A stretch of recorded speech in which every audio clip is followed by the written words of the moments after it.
তীরে গেলাম মরে গেলাম। দেখো একটু খেতে হয়। কত খেতে হয়? অনেক। এক্ষুনি তো খেলি। অনেক খেতে হয়।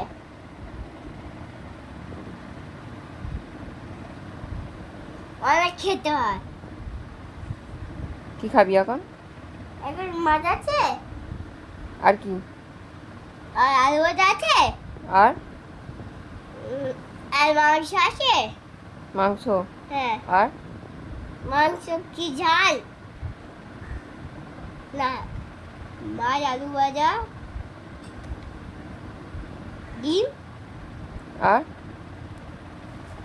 আর মাংস আর আর ফ্রাইড রাইস আর আর বলছি আর পা কি? পা পান খাবি? হ্যাঁ কি বলছো?